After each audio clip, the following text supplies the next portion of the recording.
Hi, Deborah Roth here at Spirited Musings with a little bit of a croaky voice this week. My apologies. But here really to celebrate with you the return of the light.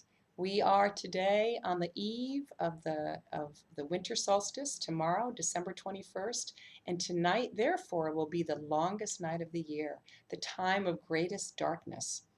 And that really was for millennia, has been a time for humanity to really reflect on the past year, certainly, and to spend time thinking about how they want to move forward into the light. Now, early on, they didn't know the light was going to return. They didn't have scientists who could tell them about the movement of the sun and the moon and around the earth. And so they didn't know for sure that the sun was going to return and that light and warmth would return to the earth.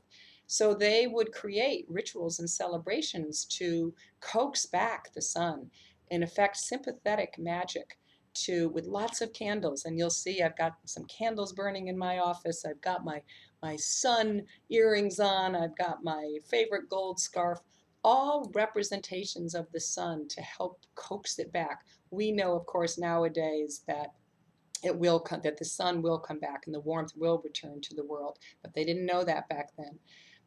So they created all kinds of symbols in order to help that process along.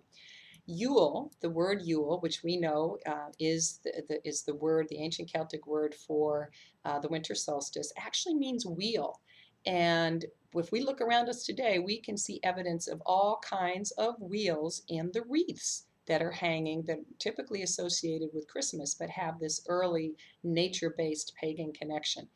The wreaths, more likely than not, although you can see wreaths made of pine cones and all kinds of things, but the wreaths are typically made of evergreen, which is another reminder that life is eternal, that it's an eternal cycle of death and rebirth, and reminding us today, as it did to ancient people, that the sun will return, that the vegetation will come back, and that animals will come out of hibernation and provide food.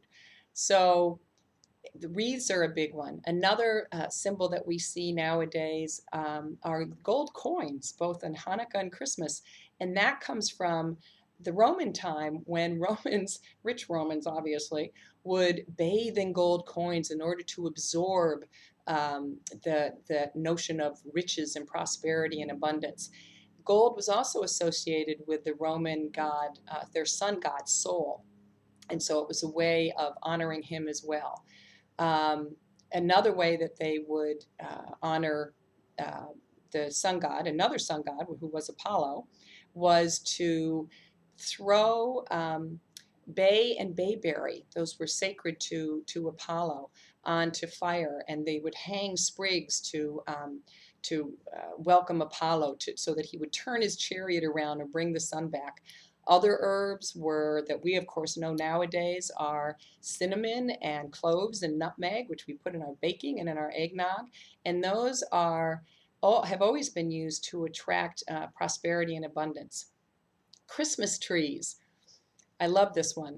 In Scandinavian countries, they would bring in, the people would bring in evergreens into their living rooms, into their homes, in order to provide a warm and welcome place for the tree elementals and the wood nymphs to coax them inside so that they could participate and enhance their solstice celebrations and help them to bring back the sun and bring back the light. And those same little magical nature folks are also thought to be the origin of Santa Claus's elves. So lots of really fun connections. Jingle bells, also from the Norse countries, where as the Scandinavian folks would ring them during this time of the darkest time of the year, to dispel the powers of darkness. So we have lots of ancient symbols around us to remind us of this really pivotal point on the wheel of the year, where we welcome the return of the sun and of the warmth.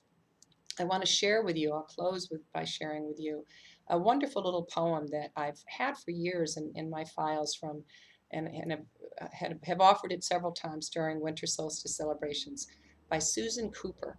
So just close your eyes and allow this to kind of settle in.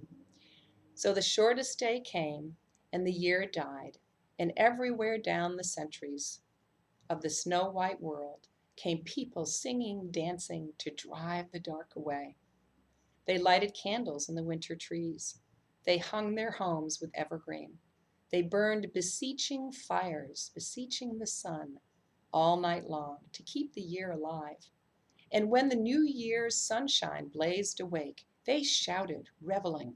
Through all the frosty ages, you can hear them echoing behind us. Listen. All the long echoes sing the same delight this shortest day, as promise wakens in the sleeping land. They carol, feast, give thanks, and dearly love their friends and hope for peace. And so do we, here, now, this year, and every year. Wishing you a beautiful, peaceful, light-filled solstice and joyful holiday season. Bye for now.